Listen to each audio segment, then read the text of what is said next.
Hello and welcome back to Maths with El Profe Lo, doing some elementary number theory exam style questions on divisibility.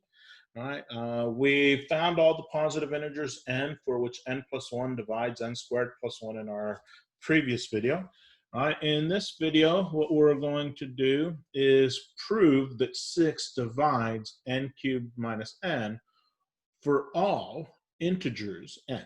Right, this notation is n in the set of integers, this notation for all. So 6 divides n cubed minus n for all integers, okay?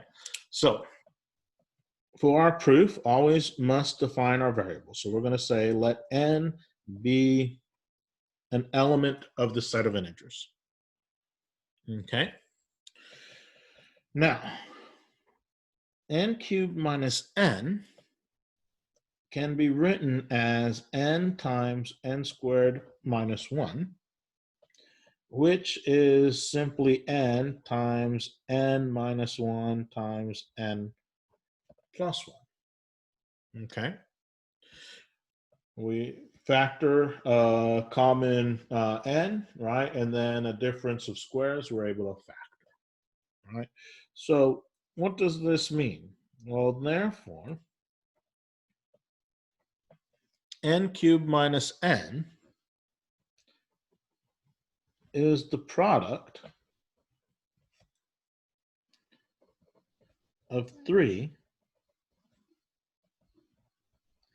consecutive integers. Right? Why is that? Well, this commutative property can allow me to say that I have n minus 1 times n plus 1, right? So this is going to be 3 consecutive integers. Okay. Well, if this is true, if I have the product of 3 consecutive integers, the implication is that n cubed minus n is going to be equivalent to 0 mod 3, and n cubed minus n has to be equivalent to 0 mod 2, okay? The reason being is regardless of what I have, right, if these are 3 consecutive integers, one of them is even, so it has to be divisible by 2. If this is 3 consecutive integers, right, one of these has to be divisible by 3, right? Because if n minus 1 is not divisible by 3, right, then n or n plus 1 would need to be divisible by 3, right? And you can think about this as saying, you know, pick any value, right? Let's say that this is 7. Well, this is 7, 8, 9, right? Well, let's say this is 8, 8, 9, 10, okay? Well, let's say this is 9, divisible by 3. So this has to be true, all right? Therefore, n cubed minus n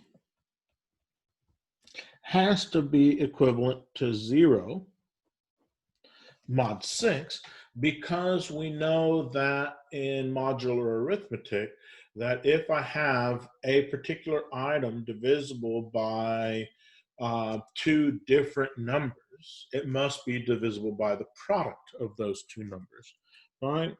So the implication then, if n cubed minus n is equivalent to 0 mod 6, then 6 must divide n cubed minus n, which is what we're trying to prove, right? And so we can QED that result.